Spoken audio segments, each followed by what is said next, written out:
everybody, it's the Lawn Gnome coming at you with another DCAU update, and let me tell you, this is one update for the ages. The newest DC animated film has come out, and it is of course based on probably one of the greatest graphic novels ever created, Batman: The Dark Knight Returns, written by the god that he is, Frank Miller. Now, this is what Bruce Timm, Alan Burnett, and all the other people over at Warner Brothers, they called it the Dream Project, the big one. So big, in fact, that this is actually The Dark Knight Returns Part 1. The second part is going to be released next winter.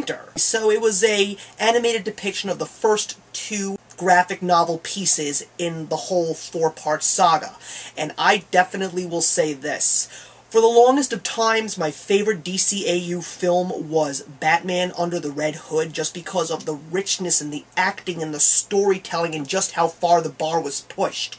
This one comes pretty darn close, and I wouldn't be surprised if it takes the #1 spot as soon as the second installment comes out. This is a true, perfect adaptation from print to animated cinema. Now, of course, there are a couple of small things that were placed around the movie just to make it work for cinema purposes.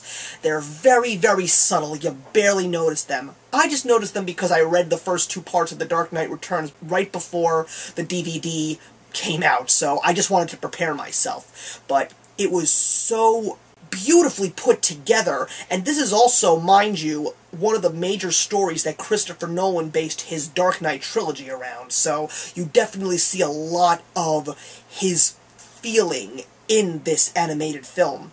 The score even sets the tone. Christopher Drake does a perfect depiction and even throws a little bit of an 80s mix into it because this novel did come out in 1986, so they wanted to make you feel like it was in fact an 80s motif.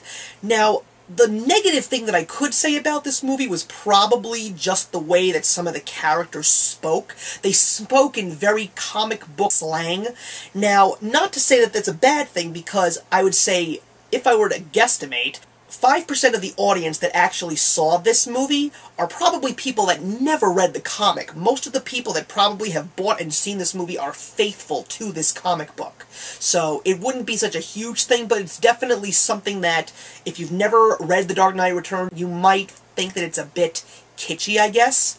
The voice cast is fantastic. Peter Weller, it took a little bit of time for me to really appreciate him just because I'm so used to Kevin Conroy and now Bruce Greenwood voicing Batman and Young Justice. It always takes a little bit of time for me to get used to another person who is being used as Batman. He really brought the elderly, gritty, darker version of Batman's voice into it. But then again, Kevin Conroy does do a great job as Bruce Wayne in Batman Beyond. Ariel Winter does the voice of the first female Robin in comic history, Carrie Kelly. You also have Gary Anthony Williams as the voice of the mutant leader, who's fantastic. He's great. I love him on Boston Legal. You also have David Selby is the voice of the elderly Commissioner Gordon, and you also have one of my favorite actors in the DCAU, Wade Williams, doing the voice of Harvey Dent, aka Two-Face. But all in all, this is a beautiful depiction from print to cinema, and it is definitely, if you've never seen any of the DCAU films, this is the one that you have to see. While Christopher Nolan does a great job with the Batman world, the DCAU really does so much more. You take a look at The Dark Knight Returns Part 1, Batman Under the Red Hood, Batman Year 1, based on another Frank Miller comic, and of course, Batman Mask of the Phantasm.